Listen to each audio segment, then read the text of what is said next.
कल कल जब ये विक्रांत सर, आपको रोकना चाहेंगे। जब ये मिशन जब ये लॉन्च हुआ, स्पेसक्राफ्ट लॉन्च हुआ, शुभांशु शुक्ला ने क्या कहा, उनकी पहली आवाज सुनिए। नमस्कार मेरे प्यारे देशवासियों, वॉट अ राइड। 40 साल बाद हम वापस अंतरिक्ष में पहुंच गए हैं और कमाल की राइड थी।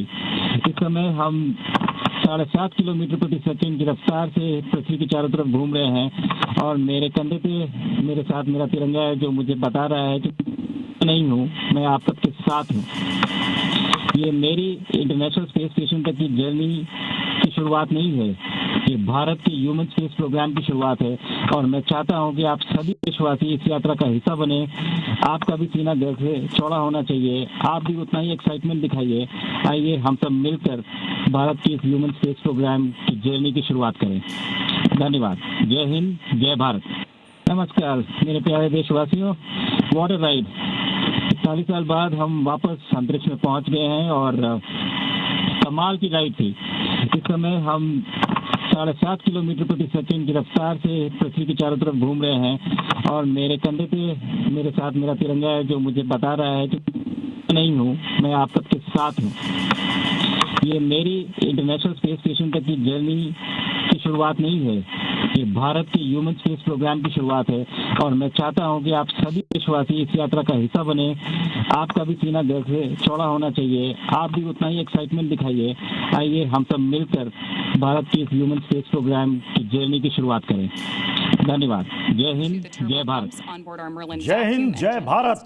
शुभांशु शुक्ला की आवाज आपने सुनी, जो कि इस वक्त जो आप तस्वीर देख रहे हैं इसी स्पेसक्राफ्ट में मौजूद है और उन्होंने कहा कि ये 140 करोड़ भारतीयों के सपने को लेकर मैं जा रहा हूं और सभी के लिए ये पल गर्व से चौड़ा करने का ये पल है। विक्रांत सर, शायद शुभांशु 2027 गगनयान की ओर इशारा कर रहे हैं। अभी मेरे को रोंगटे खड़े हो गए उनकी आवाज सुन के, कि जब उन्होंने बोला कि ये मेरी जर्नी नहीं है, ये सारे भारत की स्पेस यात्रा की शुरुआत है। जो बात अभी शुभांशु ने कही, मिशन लॉन्च होने के बाद उनकी पहली आवाज आपने सुनी, ये भारत की स्पेस यात्रा की शुरुआत है। एक बार फिर से सुनाते उन्होंने क्या कहा। नमस्कार मेरे प्यारे देशवासियों, वॉट अ राइड। 40 साल बाद हम वापस अंतरिक्ष में पहुंच गए हैं और कमाल की राइड थी। इस समय हम 7.5 किलोमीटर प्रति सेकंड की रफ्तार से पृथ्वी के चारों तरफ घूम रहे हैं और मेरे कंधे पे मेरे साथ मेरा तिरंगा है, जो मुझे बता रहा है कि नहीं हूँ, मैं आप सबके साथ हूँ। ये मेरी इंटरनेशनल स्पेस स्टेशन तक की जर्नी की शुरुआत नहीं है, ये भारत के ह्यूमन स्पेस प्रोग्राम की शुरुआत है और मैं चाहता हूं कि आप सभी देशवासी इस यात्रा का हिस्सा बने। आपका भी सीना दिल से चौड़ा होना चाहिए, आप भी उतना ही एक्साइटमेंट दिखाइए। आइए हम सब मिलकर भारत के इस ह्यूमन स्पेस प्रोग्राम की जर्नी की शुरुआत करें। धन्यवाद। जय हिंद, जय भारत। विक्रांत सर, मतलब ये हिंदुस्तान के स्पेस यात्रा की शुरुआत हो चुकी है। जी बिल्कुल। और आज जैसे कि राकेश शर्मा के बाद पहले नेशनल एस्ट्रोनॉट बन चुके हैं ये, और धरती की परीक्षा में कक्षा में आ चुके हैं, तो ये एक रिकॉर्ड क्रिएट हो गया है। और कल लगभग 4 बजे इंडिया टाइम में जब वो पहुंचेंगे इंटरनेशनल स्पेस स्टेशन में, तो वो पहले भारतीय होंगे इंटरनेशनल स्पेस स्टेशन में। और इसके बाद हमारे लिए गगनयान नेक्स्ट है, जिसमें ये हम लोग इमेजिन कर सकते हैं कि शुभांशु शुक्ला जो हैं वो अब हमारे लिए एक ट्रेनर की तरह तैयार हो गए। यानी कि जितने भी इंडियन एस्ट्रोनॉट्स, गगन नॉट्स को ट्रेन करना होगा, उनमें इनका बड़ा महत्वपूर्ण रोल रहेगा। जब भारतीय अंतरिक्ष स्टेशन बनेगा, 2035 में लॉन्च होगा, तो इनका बहुत इंपॉर्टेंट रोल होगा, बिकॉज ये ओनली इंडियन है अब तक जो अभी लेटेस्ट स्पेसक्राफ्ट, हाईटेक स्पेसक्राफ्ट को पायलट कर सकते हैं। तो ये जो इंडिया के गगनयान मिशन के लिए ही ये तैयारी की जा रही है। अपार्ट इसके अंदर एक तो साइंस एक्सपेरिमेंट्स किए जा रहे हैं। हम सबसे बड़ी बात होती है कि एक स्पेस मिशन में जो प्रोत्साहन मिलता है, जो नेक्स्ट जनरेशन को, हम एक एक्सप्लोरिंग स्पीशीज हैं, हम जानना चाहते हैं एज अ स्पीशीज। तो ह्यूमन स्पीशीज इज क्यूरियस, तभी हम ये स्पेस मिशंस करते हैं। लेकिन आपने बिल्कुल ठीक कहा, गगनयान स्पेस मिशन को इससे बहुत फायदा होगा, बिकॉज इससे हम उसके रिस्क मिटिगेट कर रहे हैं। शुभांशु शुक्ला एक पायलट के तौर पे हैं इस मिशन में, यानी कि बहुत अहम भूमिका निभा रहे हैं। इससे पहले किसी भी भारतीय ने आफ्टर राकेश शर्मा जी, किसी ने ऐसा पायलटिंग नहीं की है। तो इंडिया के पास आज तक वो एक्सपीरियंस नहीं था अपार्ट फ्रॉम ट्रेनिंग। ये रियल लाइफ में जाके अंडर पेगी विटसन, जो कि एक एक्सपीरियंस्ड कमांडर है, एक रिकॉर्ड होल्डिंग कमांडर है, उनकी सुपरविजन के अंदर पायलट कर रहे हैं। तो इससे बढ़िया इंडिया के लिए कोई एस्ट्रोनॉट नहीं हो सकता। और उनकी जो सूझबूझ, जिस तरह से उनका एकाग्रता दिखाई गई है ट्रेनिंग में, वो एक अविश्वसनीय है।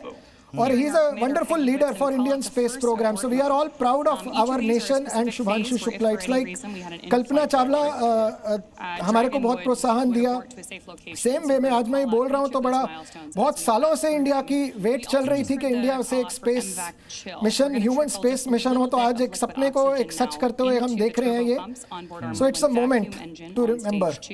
जी, विक्रांत सर, वहाँ तो ऑलरेडी इंटरनेशनल स्पेस स्टेशन में कई सारे अंतरिक्ष यात्री हैं और अभी जा करके ये टीम उनके साथ जुड़ेगी। 14 दिन ये यहाँ से गए हुए जो अंतरिक्ष यात्री हैं, रिसर्च क्या करेंगे? जी, बहुत अच्छा सवाल है कि रिसर्च क्या करेंगे। टोटल ये जो 4 लोगों की टीम है, ये इंटरनेशनल टीम है, जिसमें टोटल मिलके 60 एक्सपेरिमेंट किए जाएंगे। इसमें 7 एक्सपेरिमेंट इंडिया के हैं, जिसमें मोस्टली लाइफ साइंसेज के एक्सपेरिमेंट हैं और एक डेमोन्स्ट्रेशंस हैं। जो मैं आपको लाइफ साइंसेज के एक्सपेरिमेंट बताता हूँ, क्योंकि जो हमारी स्पीशीज़ है, हम लोगों ने खाली 700 इंसान, अभी तक लगभग 700 इंसान अंतरिक्ष में गए हैं, जहाँ पे उन्होंने वेटलेसनेस फील की है, अंतरिक्ष के एटमॉस्फेयर को, अंतरिक्ष के वातावरण को फील किया है। तो धरती पे आप कभी भी वो सिमुलेशंस नहीं कर सकते। कभी भी इंसान को धरती से बाहर निकलना है तो हमारी बॉडी मिलियंस ऑफ ईयर्स की एवोल्यूशन में वो नहीं कर पाई अभी तक। तो देखते जैसे उन्होंने मूंग की दाल है, मेथी का दाना है, किस तरह से उगता है, क्योंकि हम खेती तो धरती पे करते हैं, लेकिन अंतरिक्ष पे अगर ये बीज हम इंडियन जो सॉइल, इंडियन जो क्रॉप्स मानी जाती है, उनका किस तरह से उगाया जाएगा। तो वहाँ पे ले जाके सीड्स को ले जाया जाएगा, प्लांट किया जाएगा, उसको टेस्ट किया जाएगा धरती पे लाके कि उसकी कई जनरेशन्स तक देखा जाएगा। इससे हमारे को ये फ़ायदा होगा कि जब हम मून पे जाएंगे या किसी भी प्लैनेट पे या फ्यूचर में स्पेस पे जाएंगे, किस तरह हम अपना खाना बना सकते हैं। फिर एक साइनोबैक्टीरिया करके धरती का सबसे पुराना बैक्टीरिया है, जिसने सबसे पहले ऑक्सीजन प्रोड्यूस करनी शुरू की। तो उसको हम एक स्ट्रेन को 2 स्ट्रेन्स को स्टडी करके ये देखेंगे क्या उससे हम अंतरिक्ष में ऑक्सीजन बना सकते हैं। हाँ। और इसी तरह एक टार्डिग्रेड करके यानी कि अंतरिक्ष के कई सारे ऐसे रहस्य हैं जिसे हम नहीं जानते हैं, उन रहस्यों को हम जान पाएंगे। बहुत बहुत शुक्रिया आप सभी मेहमानों का हमारे साथ जुड़ने के लिए।